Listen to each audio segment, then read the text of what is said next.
প্রধান উপদেষ্টার দায়িত্ব নেওয়ার পর থেকে বাংলাদেশকে একের পর এক চমক উপহার দিয়ে যাচ্ছেন ডক্টর ইউনূস। এবার কাতারের রাজধানী দোহায় বাংলাদেশকে একটি উৎপাদনকারী দেশ হিসেবে ঘোষণা দিলেন প্রফেসর ইউনূস। সিংহভাগ আমদানি নির্ভর একটি দেশ কিভাবে হয়ে উঠবে উৎপাদনমুখী? গত ২৪ এপ্রিল কাতারের রাজধানী দোহায় কয়েকজন খ্যাতনামা বিদেশি বিনিয়োগকারীর সঙ্গে বৈঠকে অংশ নেন প্রধান উপদেষ্টা ইউনূস।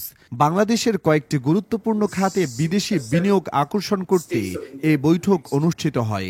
বৈঠকে অংশ নেন মালদ্বীপের সাবেক উপপ্রধানমন্ত্রী, মালয়েশিয়ার রাজ পরিবারের এক সদস্য, মালয়েশিয়ার সাবেক এক মন্ত্রী, কাতারের রাজ পরিবারের সদস্য, শীর্ষস্থানীয় ব্যাংকার ও বেশ কয়েকজন ধনাঢ্য প্রবাসী বাংলাদেশি।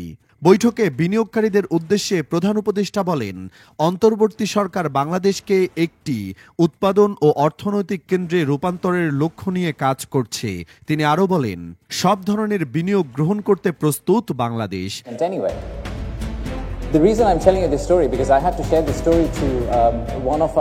এতদিন শুধুমাত্র তৈরি পোশাকেই বাংলাদেশের উৎপাদন সীমাবদ্ধ থাকলেও এবারে বদলে যাবে দৃশ্যপট।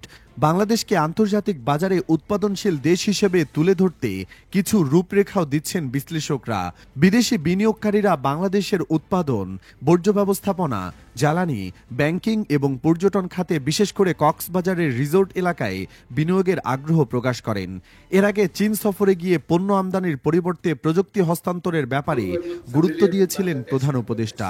চীনের কারখানাগুলোকে বাংলাদেশে স্থানান্তরের ফলে লাভবান হবে দুই দেশে, এমনটাই আশ্বাস দিয়েছিলেন চীন সরকারকে। এবার কাতার সফরেই সেই পথেই এগোচ্ছেন ডক্টর মোহাম্মদ ইউনূস। বিশেষ করে জ্বালানি ও সমুদ্র বন্দর কেন্দ্রিক বাণিজ্যে বাংলাদেশের পাশে দাঁড়াতে আগ্রহী হচ্ছে মধ্যপ্রাচ্য। একই সাথে চীনের থেকেও মিলছে সম্ভাবনার হাতছানি। সেই সুযোগ কাজে লাগাতে পারলে বাংলাদেশ অর্থনৈতিকভাবে এশিয়ার একটি প্রাণকেন্দ্র হয়ে উঠবে বলে মনে করছেন বিশ্লেষকরা।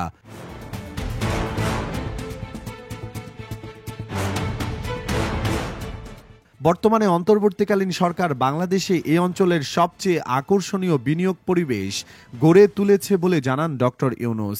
তিনি বলেন, বাংলাদেশ এখন এই অঞ্চলের অন্যতম আকর্ষণীয় বিনিয়োগ গন্তব্য। সরকার সব ধরনের বিদেশি বিনিয়োগকে স্বাগত জানায়। সঠিক পরিবেশের আশ্বাস পাওয়ায় বিদেশি উৎপাদনমুখী শিল্প প্রতিষ্ঠানগুলো আগ্রহী হয়ে উঠছে বাংলাদেশে ব্যবসা সম্প্রসারণে। দোহায় অনুষ্ঠিত বৈঠকে এই বিদেশি বিনিয়োগকারীদের বাংলাদেশ সফরের আমন্ত্রণ জানানো হয়। পাশাপাশি বিনিয়োগের বিষয়ে সংশ্লিষ্ট সংস্থার সঙ্গে আলোচনার আহ্বান জানান প্রফেসর ইউনূস।